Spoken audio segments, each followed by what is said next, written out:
Mais d'abord, les 4 vérités. Jeff Wittenberg reçoit ce matin Benjamin Griveaux. Benjamin Griveaux, le porte-parole d'Emmanuel Macron. Devinez de quoi nous allons parler, de l'élection présidentielle, bien sûr, qui a lieu maintenant dans 2 jours.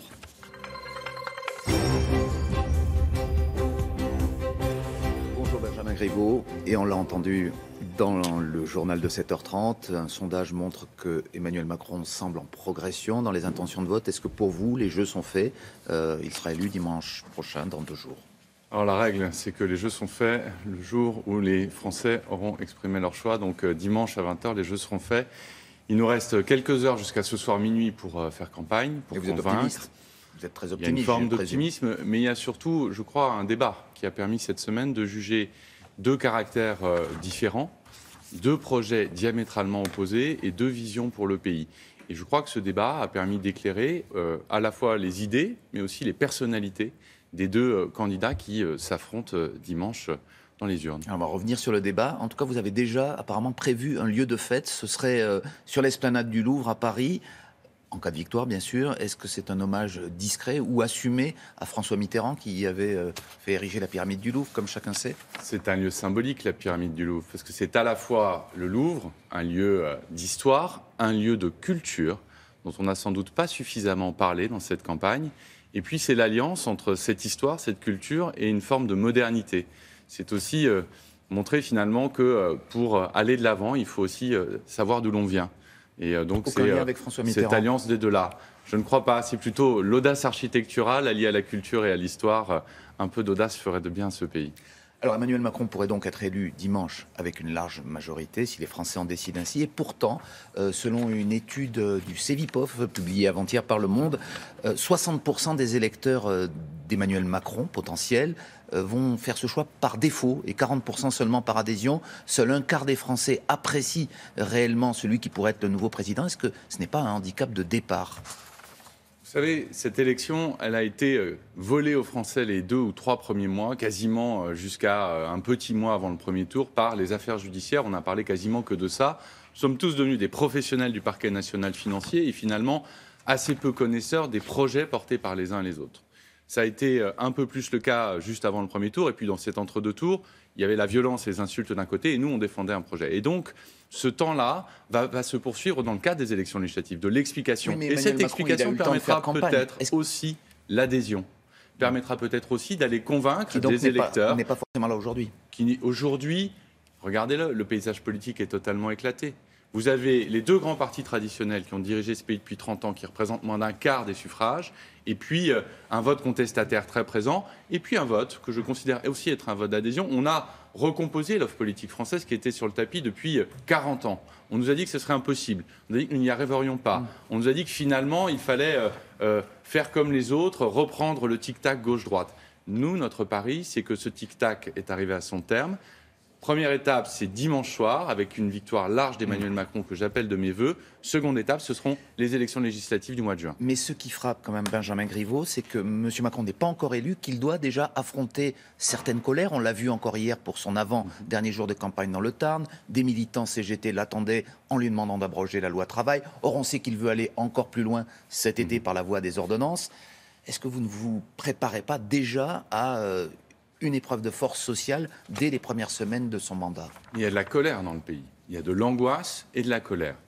Il y a de la colère parce que, par exemple, pour la loi El Khomri, qui est arrivée à la fin du quinquennat, qui n'était pas prévue dans le programme présidentiel, il est légitime qu'il y ait eu de la colère à ce moment-là, qui n'a pas été préparée en amont, travaillée avec les partenaires sociaux. Nous travaillons avec les partenaires sociaux depuis déjà plusieurs semaines. Et le front du refus est toujours là. Oui, mais vous avez une légitimité des urnes, une légitimité démocratique. Nous avons annoncé ce que nous allons faire, à la grande différence de ce qui s'est fait avant. Les réformes, elles sont rejetées lorsqu'elles ne sont ni présentées, ni expliquées. En tout cas, avant les élections. Ça ne sera pas le cas. C'est dans le projet présidentiel d'Emmanuel Macron et ce sera l'une des premières mesures mises en œuvre dans le quinquennat parce que nous avons besoin, pour créer de l'activité, créer de la croissance et de l'emploi, d'aller rapidement. Quand vous modifiez, par exemple, le marché du travail, eh bien, ça prend du temps pour porter ses effets. Veut dire que et c'est cela qui est indispensable. Vous êtes convaincu que là où beaucoup de gouvernements ont dû reculer, par la pression de la rue parfois, vous passerez. J'ai l'impression que nous avons fait les choses de manière très différente de tout le monde depuis 1 an et que nous avons bien l'intention de continuer dans cet esprit. pour justifier sa combativité pendant le débat télévisé, Marine Le Pen a expliqué hier soir dans un meeting qu'elle se faisait l'écho de la violence sociale qui va exploser dans le pays, a-t-elle dit. Est-ce qu'elle a tort de parler de cette violence sociale, sur son diagnostic au moins? Non.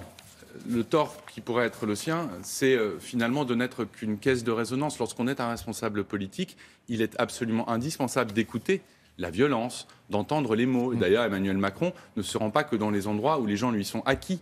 Il va à la rencontre de gens qui sont en colère, que ce soit hier à Albi, que ce soit la semaine dernière auprès des salariés inquiets et légitimement inquiets de Whirlpool.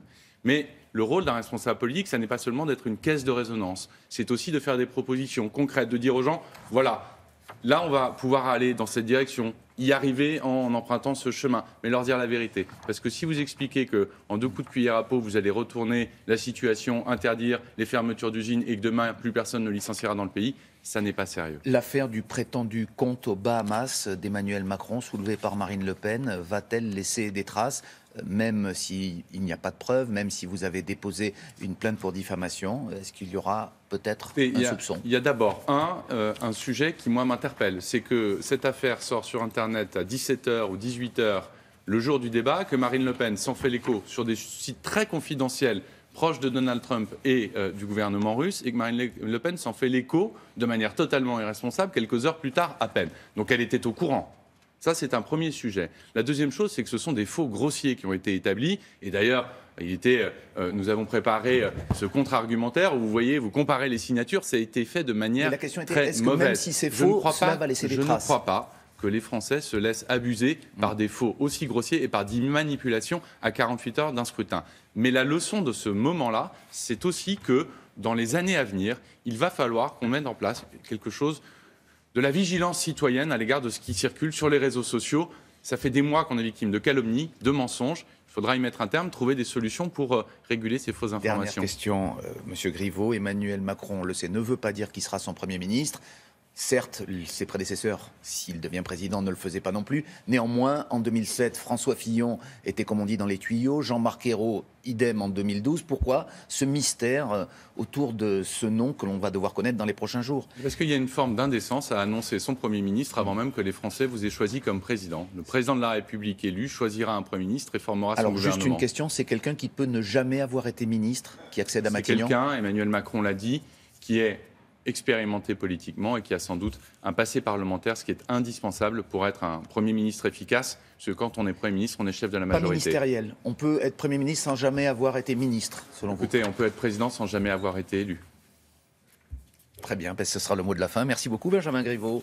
Et c'est à vous William, très bonne journée. T'as pas une autre question, Jeff, pour savoir si est-ce que c'est quelqu'un qui habite en Bretagne Est-ce que c'est déjà quelqu'un qui est de sexe masculin ou féminin? Vous savez, c'est une question importante, ça, par l'un ou l'autre. Il y a des jeux comme ça là, à la radio, c'est l'invité mystère. Vous n'avez pas tenté votre chance, William? Ah ben oui, ça m'étonnerait qu'ils me choisissent. Merci beaucoup, messieurs. Merci beaucoup. Au revoir. Au revoir.